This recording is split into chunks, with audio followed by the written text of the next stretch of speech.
Hello friends, welcome back to my YouTube channel. ഇന്ന് റവ കൊണ്ട് ഒരു സ്നാക്സ് ആണ് തയ്യാറാക്കാനായിട്ട് പോകുന്നത്. കുട്ടികൾക്കൊക്കെ വളരെയധികം ഇഷ്ടപ്പെടുന്ന ഒരു വിഭവമാണ്. അതിനായി ഒരു നോൺ സ്റ്റിക്കിൻ്റെ തവ അടുപ്പത്ത് വെക്കുക.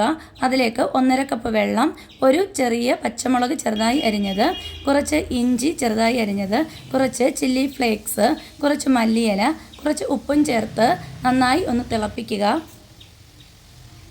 നന്നായി തിളച്ച് വരുമ്പോഴത്തേക്ക് അതിലേക്ക് ഞാൻ ഒരു 1/4 കപ്പ് റവയാണ് എടുത്തിരിക്കുന്നത്. അതോട് ചേർത്ത് നന്നായി ഇളക്കുക. നമ്മൾ ഉപ്പുമാവിനൊക്കെ ഉണ്ടാക്കുന്ന പരുവത്തിൽ തന്നെ നന്നായി ഇളക്കിയെടുക്കുക. അതിൽ കുറച്ചുകൂടെ ലൂസായിട്ട് വേണം കിട്ടാനായിട്ട്. ഇനിയും കുറച്ച് നേരം ഇതൊന്ന് ചൂടൊക്കെ ആറാനായിട്ട് മാറ്റി വെക്കുക. ഈ ഒരു പാത്രത്തിൽ തന്നെ വെച്ചിരുന്നാൽ മതി.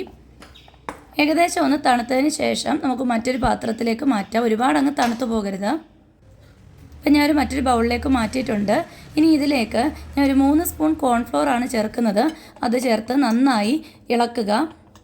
ആദ്യം ഒരു സ്പൂൺ കൊണ്ട് നന്നായി എല്ലായിടത്തും ഒന്ന് പറ്റുന്നത് പോലെ ഒന്ന് ചേർക്കുക. ചെറുതായി ചൂടും വേണം. ഇനി നമുക്ക് ആവശ്യത്തിന് വെള്ളവും കൂടി ചേർത്ത് നന്നായി ഒന്ന് കുഴച്ചെടുക്കുക. നമ്മൾ സാധാരണ ചപ്പാത്തിക്കൊക്കെ കുഴച്ചെടുക്കുന്നത് പോലെ തന്നെ നല്ല രീതിയിൽ കുഴച്ചെടുക്കുക. ഈ ഒരു പരുവത്തിന് എനിക്ക് കിട്ടിയിട്ടുണ്ട്. ഇതെല്ലാം ചെറിയ ചെറിയ ബോളുകളായി ഞാൻ മാറ്റി വെച്ചിട്ടുണ്ട്. അതിനുശേഷം അതേ പാൻ തന്നെ അടുപ്പിൽ വെച്ച് കുറച്ച് എണ്ണയും കൂടി ഒഴിച്ച് അതിലേക്ക് ഓരോ ബോൾസ് ഇട്ട് നന്നായി വറുത്തെടുക്കുക.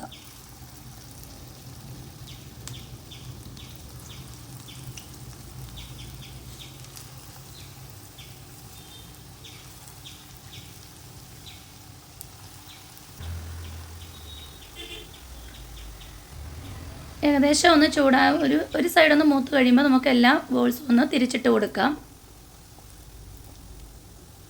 കളറൊക്കെ ഒന്ന് മാറി ഒരു ഗോൾഡൻ കളറൊക്കെ ആയിട്ട് വരുന്നുണ്ട്.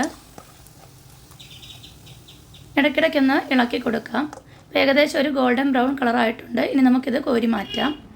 ഞാൻ ആ ഓരോ ബോൾസിലും ഓരോ ഈർക്കിലൂടെ കുത്തി കുട്ടികൾക്കൊക്കെ ഇഷ്ടപ്പെടുന്ന രീതിയിൽ ഒരു ലോലിപോപ്പ് പോലെയാണ് വെച്ചിരിക്കുന്നത്. ഇത് സോസിനോടൊപ്പമൊക്കെ കഴിക്കാൻ വളരെ നല്ലതാണ്. റെസിപ്പി ഇഷ്ടപ്പെട്ടവർ ചാനൽ ലൈക്ക് ചെയ്യുക, ഷെയർ ചെയ്യുക, സബ്സ്ക്രൈബ് ചെയ്യുക. Thank you for watching.